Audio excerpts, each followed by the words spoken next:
Hi guys, I'm Shmee, hello and welcome back to the channel where you join me today for a bit of an adventure. I'm going for the long old drive back towards London in the AMG GT R Pro. Now before I get on the road, I need to take the SLS Black Series to RENNtech where the car is going to start having its modifications done. Then it's a long old journey to head back towards the other Shmeemobiles at home where I'm rather fearful, and I'll explain why in a moment, that we might have a flat battery or two. We will find out when I get there when we do some startups of all of the cars to check out whether all is good. I'm going to be joined on the road as well by a friend in another car. We'll have a bit of a convoy all the way back from here to London, basically driving through the night this evening. It's already about 6 o'clock in the afternoon. So let's do this then. The car is loaded. Need to get the SLS to RENNtech, then hop on board the GT R Pro and get on the way back to the UK.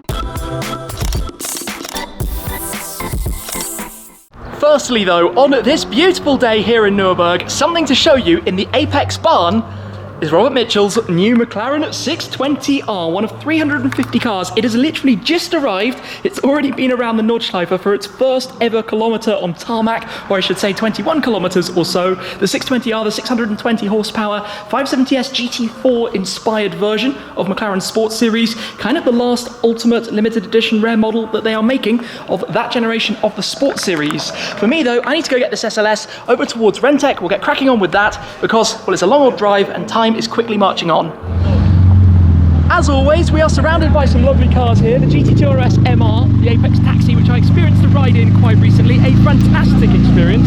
Frosted in yellow and green just here. And look who else there is. We've got Misha. How you doing? Well, we can blow kisses, so we can also like blow fist bumps. We don't do touchy-touchy. No, long time no see. Long time no see. Many months. So I might be back here very soon, and we might go out for a lap or something.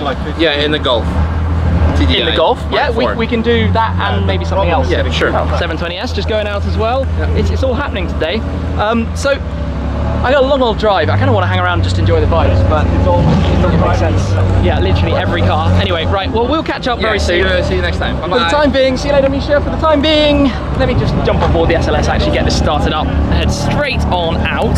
It says which key is it? I've got both in my pocket. Door handles pop, lift that up. This colour in the sunshine is looking immense. I'm on board. Get this started. Oh, we have Robert as well. Congrats on the 620R. Thank you very much. Took it out today on the track. A lot of fun. I can imagine. Well, hopefully we can catch up with that shortly as well.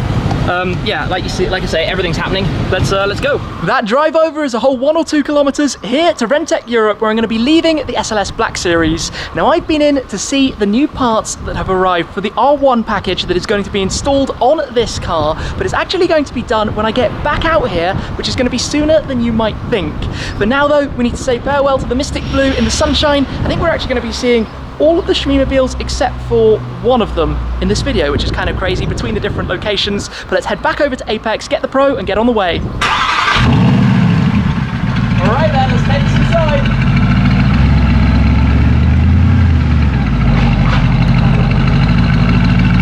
I am now hopping on board here with Fabi. How you doing? Pretty good, how are you? This is not the vehicle that's going to be convoying back to London. You're going to be taking something else, but Fabi and I are going to be driving together for this journey back towards the UK, where we don't entirely know how tonight is going to go, actually, with rules and things for the Eurotunnel.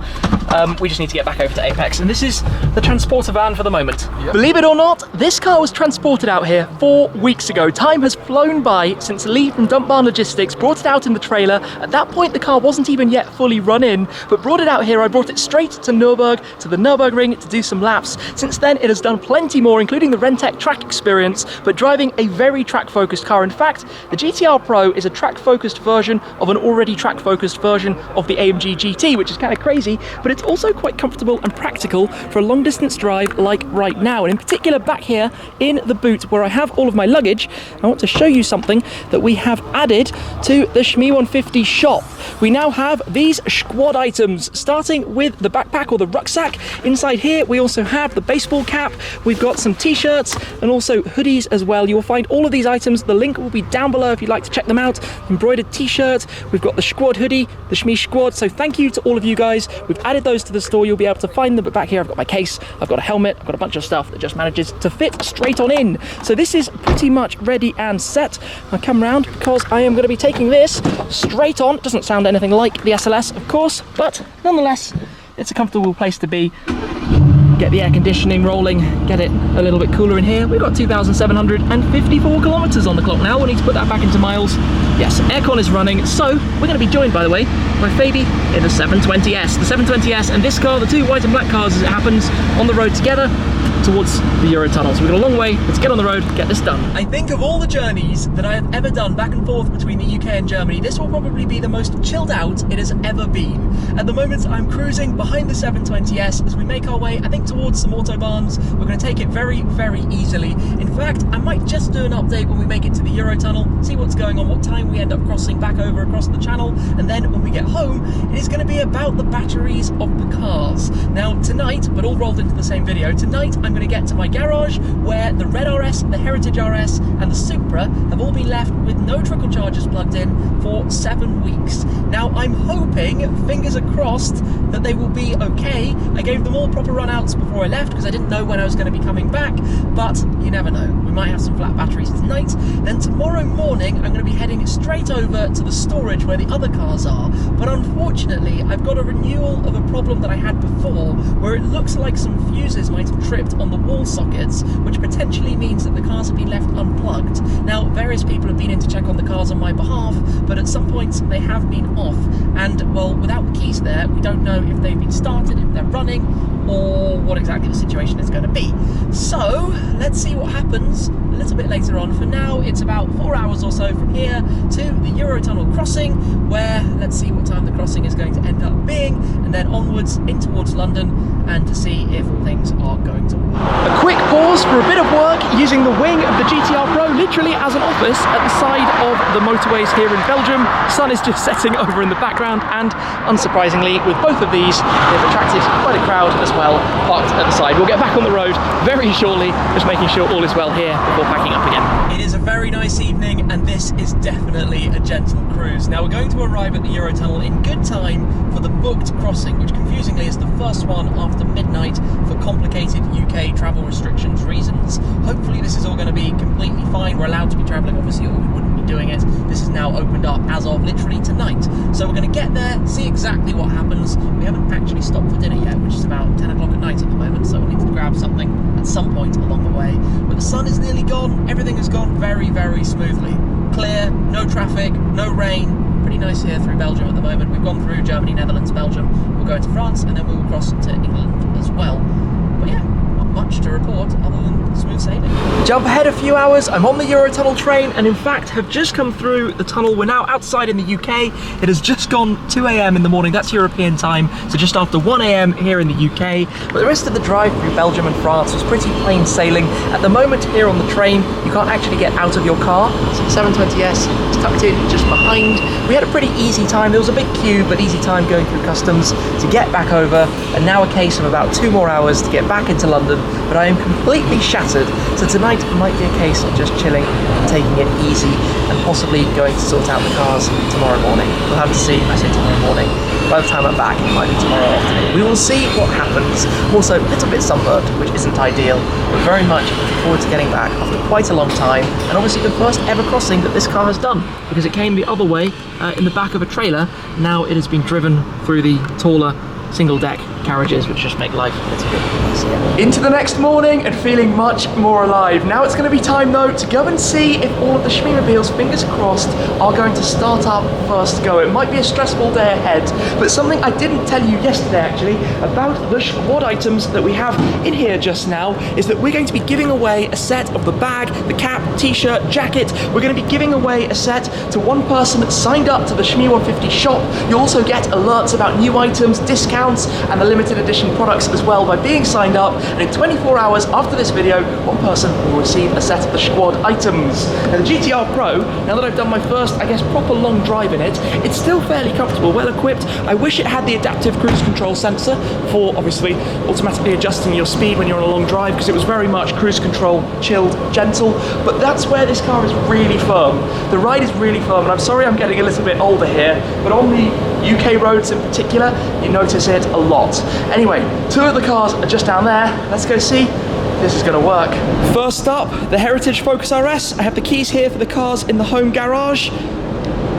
Oh no, okay, that's not a good start. Oh dear, that's one down. I think I'm going to be using a lot of the jump leads later. Oh, okay, it unlocked there. It was just the keyless that was disabled. Okay, that was a relief. Okay, let's do this, let's start it, let's hope. Yes! Okay, one down. Now I think yesterday I said that there was one Shmeemobile we wouldn't see today. There are actually two, because the M8 is it's in Prague with Schmark 150 at the moment, and the 675 LT is now completed, but still at McLaren Manchester waiting to be picked up. I'm going to basically leave that running and go and try Supra. Now I'll take the key with me. Let's go and see if the Supra is going to have any luck as well. Fingers are crossed. This has actually been moved. It had to be moved out of the space for some things. Yeah, unlocked. It's very, very dusty from being... Oh, that was a complete fail. Very dusty from being sat here in the garage. But let's do this too. All right, start button. Fingers are crossed. Let's do it. Yes, 2 down. I don't know why I'm quite so skeptical. I was genuinely worried that this might be a really big problem. I need to go down and get the red Focus. Well, the car's looking good.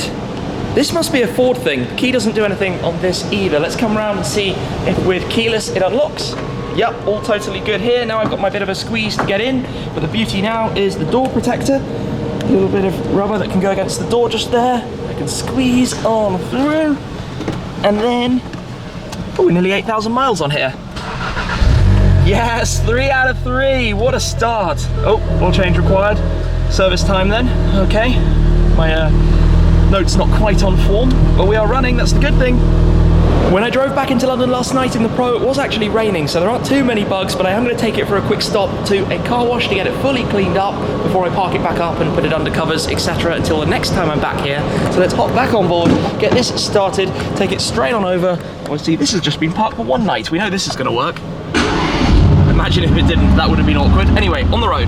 And back here in the storage then with some of the cars. I've just been through to take off the covers. They're all still plugged into their trickle chargers, but we've got the Ferrari Lusso, the Ford GT, the Senna, the GT8 and the G63. Now the reason I am a little bit concerned, I should probably explain a bit more about this. You might remember a while back, I had an issue with the GT8 where the power had been off. We didn't quite know why, but basically it had a flat battery, it just needed to be jumped, all was fine, but because it's a lithium battery, it has a kind of kill switch to prevent it from actually damaging the battery. It just turns itself off and you have to physically turn it back on with a switch. But since then, and while I've been away, unfortunately, we think a fuse tripped down the back because all of the power switches were off. And this is why, ideally, you'd be looking at these things and monitoring them more frequently.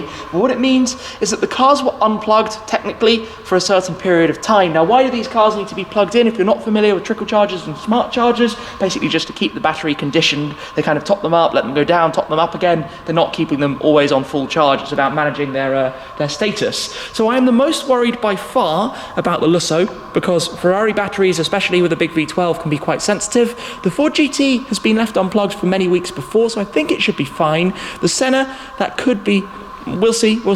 And hopefully the GT8 and the G63 are going to be totally fine as well. I think though, I'm probably just going to dive in at the deep end, start with the Lusso, and fingers crossed. I've said that a lot today, but that's really how I feel. Fingers crossed. It's going to be good. Let's go get the key and find out. Step 1 then, the Ferrari. Is it going to unlock?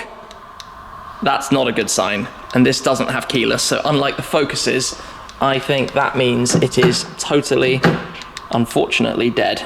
I feared this was going to be the case. You do have the key that you can put in here. It's a little bit awkward to do while I'm holding a camera, but this is definitely not looking particularly good. The trickle charger did actually have a not so helpful light on it, and you can see it's only got one orange light at the moment, which is rather worrying. I might have to try that a little bit later. Okay. Oh dear. Onto the Ford GT. I really hope this is okay. We unlock, because if this isn't okay, that's going to be a little bit of a problem. So inside here, I'm just going to start it up. Still plugged in at the moment, but that's not an issue. Let's come through. It wakes up. That's always good. And into life. Perfect. With that burbling away, let's try the Senna as well. Unlocks. I think this should be completely fine. Pop open the door. Come inside here. This is going to be awkward as well. I've forgotten what it's like to climb into the seats of the McLaren Senna. Oh, there we go. Managed to get myself back in. So, does it wake up? All looks good there. And life. Perfect. Now we've got the bubbles. Oh yeah, just doing the tyre pressure checks. I was worried for a second there when I saw the red lights. That's all fine as well. And for the noisiest of the crew, GT8, unlocks, mirrors unfold. This is going reasonably well. I'm a bit bothered about the Ferrari, but this, I'm sure, is going to fire straight into life. Let's give it a go.